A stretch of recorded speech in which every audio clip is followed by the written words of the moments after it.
Oh, hello YouTube. This is Greg. Thanks for stopping by and Happy New Year's. Wanted to have a quick chat about some of my favorite council tool voice axes that I picked up from the farm last time I was there. Let me turn this around. I'll give you a look-see. Alright. Excluding the Velvacut voice axe that's in my wife's car kit. These are some of my favorites from the farm. Some years ago when we were setting up the homestead, we grabbed half a dozen of these from a hardware store in Raleigh, North Carolina, and another two that were the Forestry Service versions.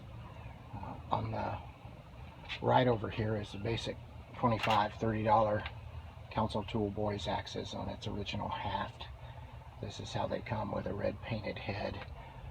They are drop forged, attended to in a robotic suite to get the carbon slag off of them, and then hand attended by artisan craftsmen in the council tool shops for their profile and their edge.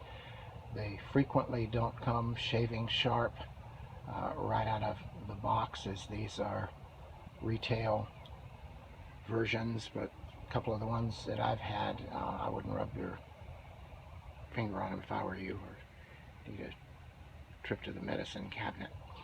The black painted one is a Forestry Service model out of a little bit different kind of steel. Let's see if it'll show. Yeah, let's see if I can get it up close and it'll stay in focus. You can see the FSS, which I think stands for Federal Supply Service. This one did actually come pretty shaving sharp right out of the box, but has been a user. This one over on the left was purchased at the same time as the newer one on the right that just has never had a whole lot of use yet on the farm, but we did get a half a dozen of them, and one of these things lives in every tractor box out in the toolbox in the back of the truck. This little one in the front, purchased at about the same time, as 2.5.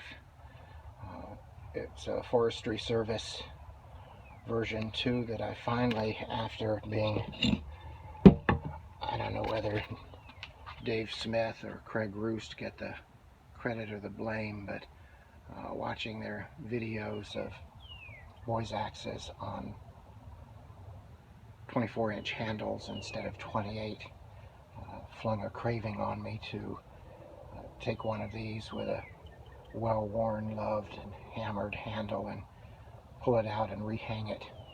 The grain on this one isn't the best. You can see it's nearly on a 45 if it's not sideways in the wrong direction.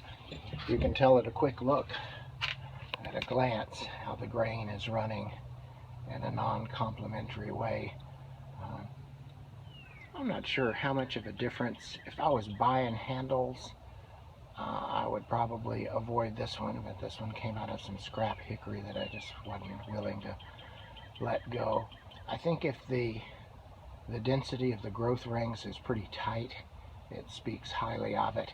I've had perfectly grained axes that split within a couple of rounds if I came in on the back side of a knot or something, and I've had poorly grained handles that lasted a long time. I think on a smaller axe or a hatchet, maybe it's not as big a deal as if it's on a 36-inch handle with a 5-pound head as a splitter. But these are the boys axes that are on my workbench these days.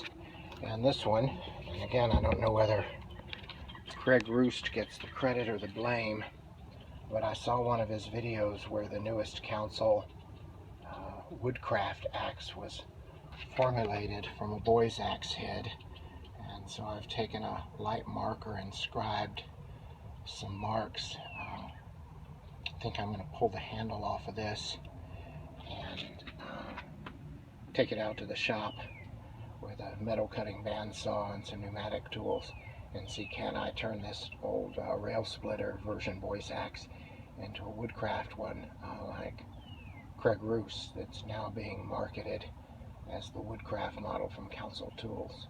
neat idea and great work. Always learn a lot by watching his entertaining and informative videos.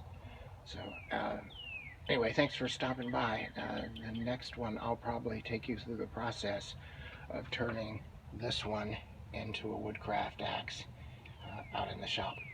So, Happy New Year, and take care of one another till I see you again in the next one. Thanks.